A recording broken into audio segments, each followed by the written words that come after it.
मेरा नाम Madan Gopal, Shri कुंदकुंज Jain inter college खतौल। आज की इस ऑनलाइन क्लास में मैं आप सभी का अभिनंदन करता हूं और इसके साथ ही आप सभी से अपील करता हूं। आज हमारे देश में, पूरे विश्व में एक महामारी कोरोना वायरस के कारण फैली हुई है, सबको पता ही है। अब इससे बचाव के तरीके क्या हैं? इसके बचाव का और कोई तरीका नहीं है, केवल अपने घरों में बंद रहें, बाहर न जाएं। अगर बाहर किसी आवश्यक कार्य से जाना भी पड़े तो हम पूरा ध्यान रखें कि मास्क लगा कर जाएं। लोग डिस्टेंसिंग यानी कि हम अपने आप को सोशल डिस्टेंसिंग दूर रखें। और इसके साथ जब हम बाहर से घर में आए तो अपने हाथ साबुन से अच्छी तरह कम से कम 20 सेकंड तक साबुन को हाथ पर रगड़ें और अच्छी तरह हाथों को धोएं। और फिर हम अगर हो सके तो 2-3 बार गर्म पानी का भी यूज करें, गर्म पानी पिएं। ठंडे सामान, आइसक्रीम वगैरह मत खाइए। और हमारे देश में जितने डॉक्टर और जितने भी अधिकारी और जितने भी स्वास्थ्य कर्मी, सेवाकर्मी, सफाई कर्मी, सभी हमारे लिए बहुत मेहनत कर रहे हैं। हमें उन सबका सम्मान करना चाहिए और अपने मोबाइल में आरोग्य सेतु ऐप को डाउनलोड करके अपने आसपास के संक्रमित व्यक्ति का पता लगाया जा सके और पता लगाकर अगर कोई हो तो हमें सरकार को सूचना देनी चाहिए। इसके साथ ही मैं अपने ज़िले के प्रशासनिक अधिकारियों का आभार व्यक्त करता हूं। उनके अच्छे प्रबंधन और कर्तव्य निष्ठा से हम अपने घरों में सुरक्षित हैं। अब मैं अपने ज़िले की जिलाधिकारी महोदया श्रीमती सेल्वा कुमार जी व अपने डीआईएस श्री गजेंद्र कुमार जी का दिल से आभार व्यक्त करता हूँ, क्योंकि उनके भरसक प्रयास से ही हम इन ऑनलाइन क्लासों को चलाकर सभी छात्रों तक पहुँचा रहे, जिससे सब छात्रों का लाभ हो सके। अब हम आज की गणित की क्लास में, जिसका विषय है दो चर वाले रैखिक समीकरण, इसको देखते हैं क्या क्या है, कैसे हम दो चर वाले रैखिक समीकरण युग्म बनाते हैं।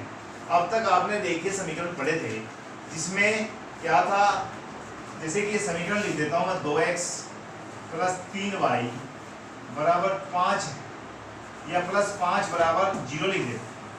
तो यह दो चर हो गए x और y, और क्या बन गया, एक रैखिक समीकरण बन गई। रैखिक समीकरण के लिए एक बात का ध्यान रखें कि a भी 0 नहीं होना चाहिए और b भी 0 नहीं होना चाहिए, a और b दोनों 0 नहीं होना चाहिए।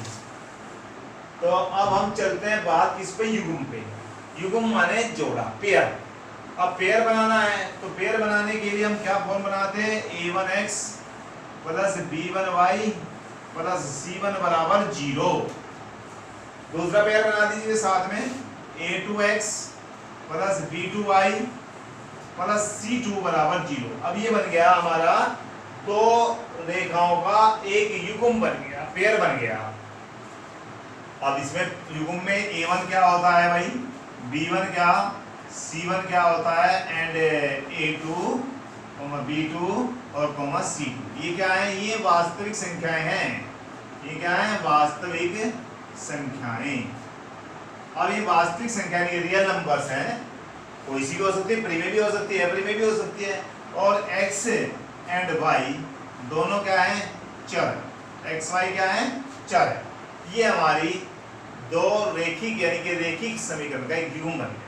अब हम इसमें आगे चलते हैं, इसको हम हल कैसे करते हैं, हल करने के तरीके, यानी कि रेखीय युग्म को, समीकरण को हम हल कैसे करते हैं। इसके दो तरीके होते हैं, एक और एक दो, केवल दो तरीके होते हैं हमारे यहाँ। क्या क्या है हमारे यहाँ, दो तरीके। एक तो ग्राफिकल मेथड, ग्राफिकल निरूपण। चलो जी, तो ग्राफिकल निरूपण हो गया, ग्राफिकल मेथड। दूसरा हुआ बीजगणितीय मेथड, यानी कि बीजगणितीय निरूपण।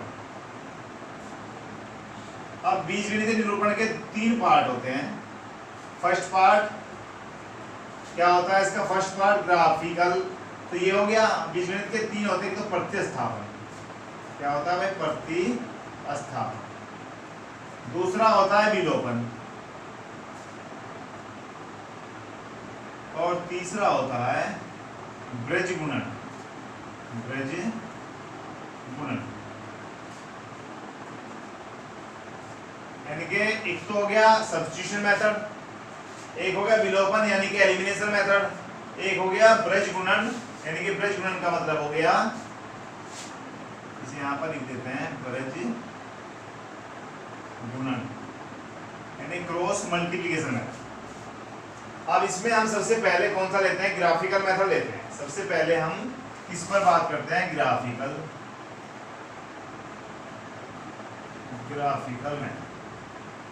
अब ग्राफिकल को ले, हम ग्राफिकल ग्राफ बनाने से पहले क्या क्या देखेंगे उस पर बात करते हैं। मान ली जाए हमारे पास एक समीकरण एग्जांपल ले लेते हैं, 3x 2x plus 3y plus 6 बराबर 0। समीकरण तो ये लिख ली मैंने, और एक ये लिख देता हूँ 3x प्लस 4y प्लस 8 बराबर 0। ये दो समीकरण है। सबसे पहले हम एक काम करते हैं, ग्राफ बनाने से पहले हमें क्या करना होता है, एक चीज देखें कि भाई a1/a2 बराबर b1/b2 लिख दीजिए। चलो लिख दिया। अब मैं यहाँ आता हूँ, a1/a2 का मान निकालते हैं, क्या आएगा 2/3 आएगा। फिर b1/b2 का मान निकालते हैं, b1/b2 तो b1/b2 कितना आएगा 3/4 आएगा। चलिए भैया, अब देखिए दोनों बराबर हैं क्या, नहीं है, तो यहाँ पर बराबर का निशान को काट दीजिए। तो इसका मतलब ये इसके बराबर नहीं है। जब a1/a2 is not equal to b1/b2 है, तब हमारे पास क्या होगा, में रेखाएं क्या करेगी, ग्राफ पर दोनों लाइन प्रतिच्छेदी होंगी। प्रतिच्छेदी का मतलब होता है इंटरसेक्टिंग लाइन। क्या करेगी, इंटरसेक्ट करेंगी। यानी कि जब हम इसे ग्राफ पर बनाएंगे तो ग्राफ पर बनाते समय ये रेखाएं एक दूसरे को, जैसे मैं यहाँ ग्राफ बनाऊं और मैं मान लेता हूँ एक रेखा ये है और दूसरी रेखा ये है, तो कहाँ पर काट दिया, इस स्थान पर। कौन से स्थान पर काट दिया, इस स्थान पर हमें मिल गया ये पॉइंट, ये काट। अब इस पॉइंट को हम क्या कहते हैं, एक ही स्थान पर काट, दोनों रेखाओं ने केवल एक ही स्थान पर काटा है, इसलिए हम कह सकते हैं, क्या कह सकते हैं, केवल एक हल। केवल क्या होगा भाई, एक हल। एक हल का मतलब x का भी एक मान होगा और y का भी एक मान होगा। यूनिक सॉल्यूशन, हम इसे कहते हैं यूनिक सॉल्यूशन। यूनिक माने अकेला। चलिए, अब आ गया रेखा प्रतिच्छेदी हो गई, केवल एक हल हो गया। अब इसको हम इनको बोलते हैं संगत। क्या बोलते हैं, संगत। संगत का मतलब होता है कंसिस्टेंट।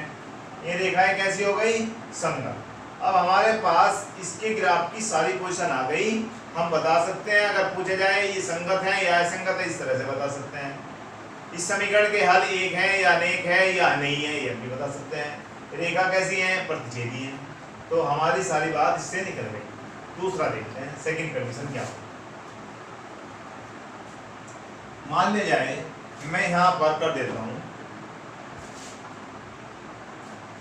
अब हम यहाँ पर ले लेते हैं 6 और यहाँ पर कर देते हैं 5। अब देखिए, फिर लिखिए यहाँ पर a1/a2 is equal to b1/b2 लिख दीजिए। अब यहाँ निकालिए आप a1/a2 का मान कितना आएगा, 2/3।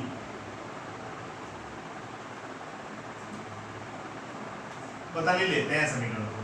यहाँ पर लिख लेते हैं 2x प्लस 3y और प्लस 4 इक्वल टू 0, और यहाँ पर 4x प्लस 6y प्लस 8 बराबर 0। तो a1/a2 का मान क्या आया, 2/4, यानी कि 1/2 आ गया। फिर हम निकालें b1/b2, तो b1/b2 क्या आया, 3/6, यानी कि 1/2। तो भैया ये दोनों तो इक्वल हो गए। जब दोनों इक्वल हो जाएं तो हमें क्या करना पड़ेगा, c1/c2 को भी निकालना पड़ेगा। लिख दीजिए c1/c2। तो c1 क्या है, 4/8, कितना आ गया, 1/2। तो इसका मतलब ये भी बराबर हो गया। अब a1/a2, b1/b2 और c1/c2 का मान क्या आ गया, बराबर, c1/c2। चलिए, अब जब तीनों बराबर आ जाएं तो हम देखते हैं क्या होगा भाई, लाइन ग्राफ पे कैसी बनेगी। तो मैं लाइन ग्राफ पर बनाता हूँ। जैसे कि इसकी लाइन बनेगी, मैं ओरिजिनल लाइन नहीं बना रहा हूँ, मैं केवल दिखा रहा हूँ ये ग्राफ है। मान ले जाए आपकी एक लाइन ये चली गई, ये चली गई, तो दूसरी लाइन को भी कहां से जाएगी, इसके ऊपर से ही जाएगी। ये देखो इसके ऊपर से ही जाएगी। तो इसका मतलब एक लाइन इसके ऊपर से दूसरी चली गई, तो क्या हो गया, लाइन कैसी होगी, ये संपाती। क्या ले जाएंगी, एक दूसरे को ढक लेंगी, एक दूसरे के ऊपर से जाएंगे, एक दूसरे को ढक लेती है, ढक लेती है। यानी कि हम कह सकते हैं ओवरलैपिंग, ओवरलैपिंग कर लेगी, एक दूसरे को ढक लेगी। चलो भैया, जब ये ओवरलैपिंग कर लेगी, अब इनको कहते क्या हैं, इन्हें बोलते हैं संपाती। क्या बोलते हैं, संपाती। यानी कि संपाती को बोले तो कोइंसिडेंट, कोइंसिडेंट। हाँ भैया, कोइंसिडेंट होगी, ओवरलैपिंग होगी। और क्या हो सकता है, अब तीनों के तीनों बराबर हैं, हम कह सकते हैं भाई इसका हल यहाँ भी है, यहाँ भी है, यहाँ भी है, कहीं अनेक अनेक अनेक बहुत सारे हल हैं। तो इसका मतलब अनेक हल है, अनेक हल, बहुत सारे हल होंगे। या लिख सकते हैं बहुत many solution, infinite many solution, बहुत सारे, infinite many solution, many solution. इसके कैसे हल होंगे, इनफाइनाइट मैनी।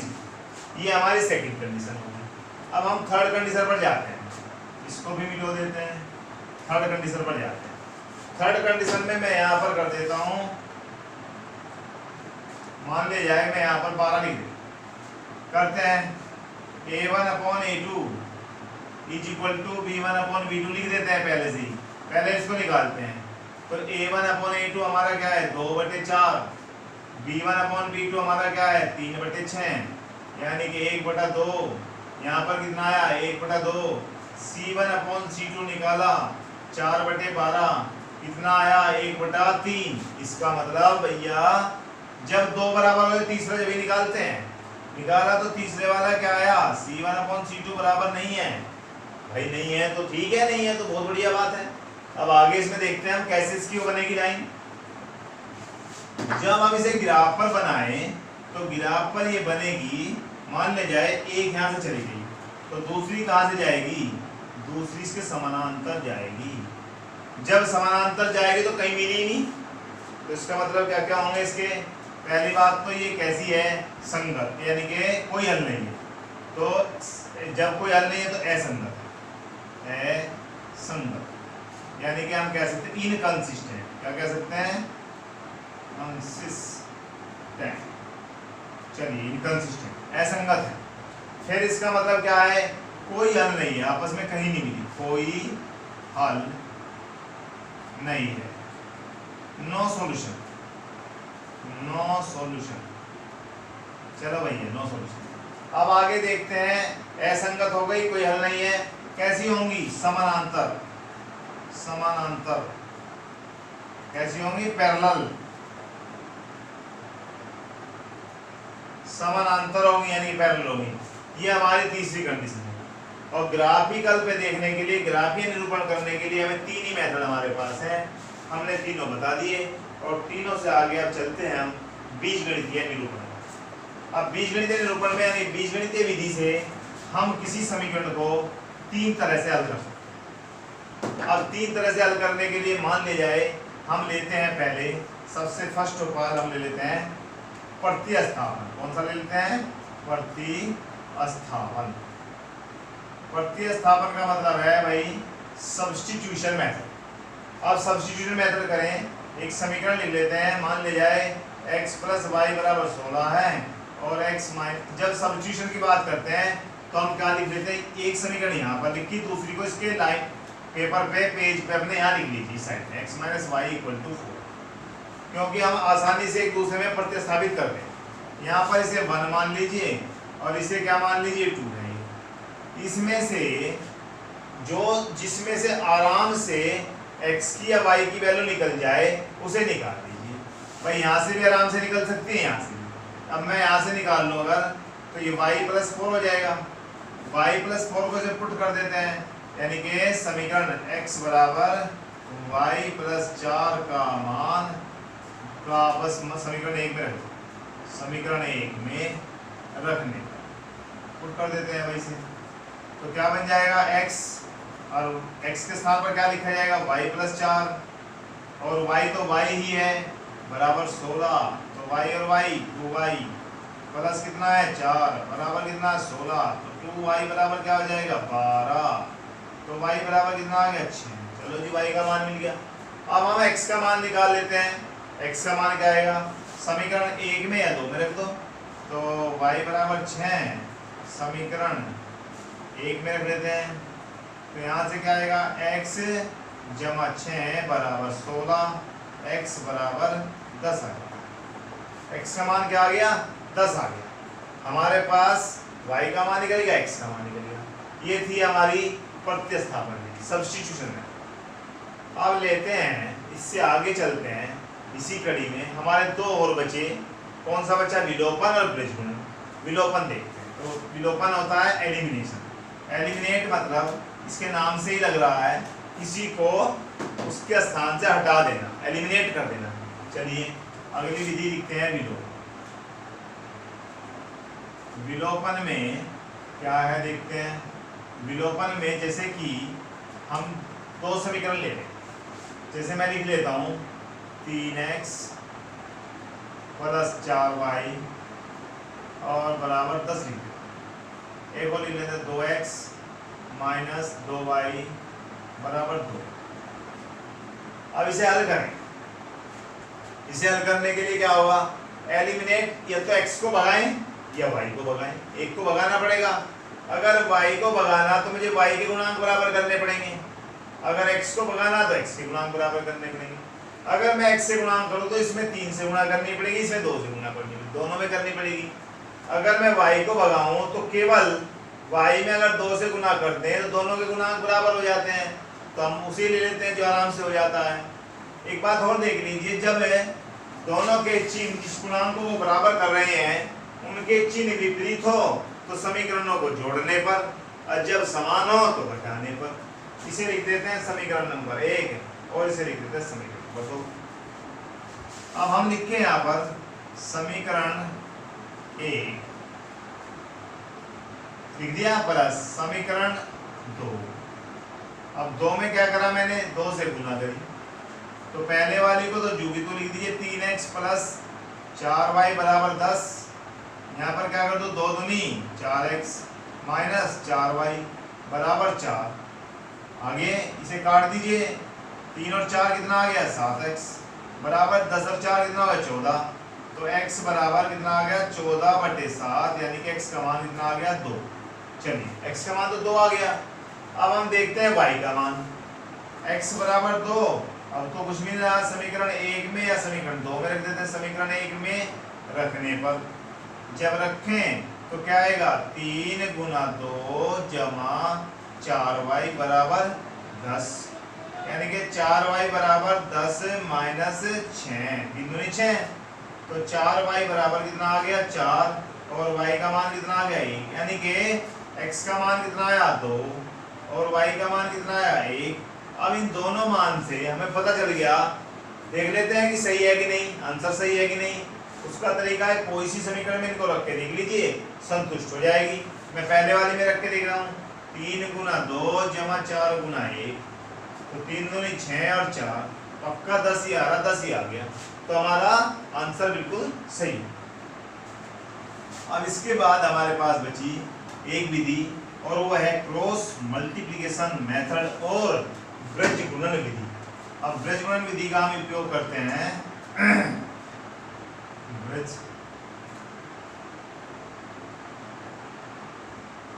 गुणन विधि।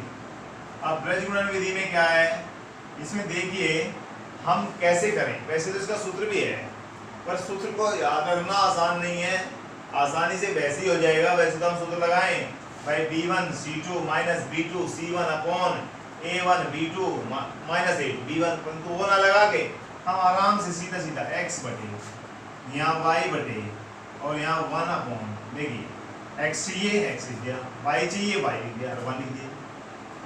अब इसमें हम क्या करें, यहाँ पर x को ढक लीजिए, हमारे पास क्या आएगा 4 और -2 इसका गुणांक। और एक काम और करिए, पहले समीकरणों को पहले आराम से भी गलती होने के चांस नहीं रहेंगे, हो तो ऐसे ही जाएगा। हम इसको यहाँ माइनस का 10 लिख दे, इसको माइनस का 2 लिख दे, बराबर 0। बराबर में 0 कर, जब भी आप ब्रज गुणन विधि का सवाल करो तो आप बराबर में 0 लिख दो और सबको उसी फॉर्म में ले जाओ स्टैंडर्ड मानक रूप में, a1x + b1y + c1 के रूप में। यहाँ पर हमारे पास 4 और -2 आ गया, 4 आया और -2 आया। यहाँ पर कितना आया, -10 आया, -2 आया।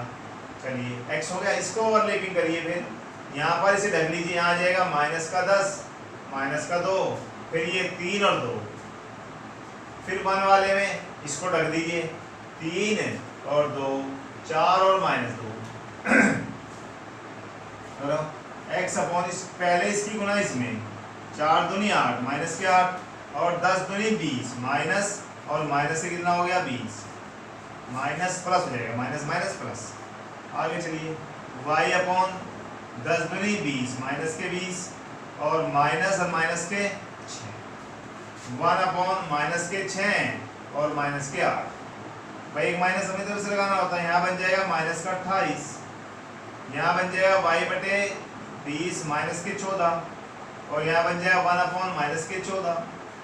अब इसे हल करें एक इसे भूल जाइए, इसको ले लीजिए, x अपॉन कितना आ गया माइनस का 28 और 1 अपॉन माइनस के 14, तो x बराबर क्या आ जाएगा माइनस के 28 बटे माइनस के 14, काट दीजिए तो 2 आंसर आ गया। इसे लेते हैं y अपॉन माइनस के 14 बराबर 1 अपॉन माइनस के 14, ये ऊपर जाएगा तो y बराबर क्या आएगा -14 अपॉन माइनस के 14, कट गया तो क्या आया 1 आ गया। अभी हमारा आंसर क्या आया, x के बराबर मान 2 आ गया, y का मान 1 आया। सोल्व करके देख लेते हैं, हल करके इसमें रख के देख लेते हैं, इसे इसमें पुट कर, अब की बार इसमें पुट करके देख लेते हैं, तो क्या आया 3 गुना 2 जमा 4 गुना 1 और भाई माइनस के 10 बराबर क्या है 0 है, 3 दूनी 6, 4 एकम 4 माइनस 10 बराबर क्या है 0, तो 10 माइनस 10 बराबर क्या आ गया 0, तो 0 बराबर 0। तो इसका मतलब हमारा सवाल बिल्कुल सही हो गया। हमारा इस तरह से चैप्टर 3 जो क्या है 2 चर वाले रैखिक समीकरण युग्म की सभी बातें इसमें आ गई। अब हम चलते हैं आगे चैप्टर पर, इसे यहीं पर विराम देते हैं। Thank you.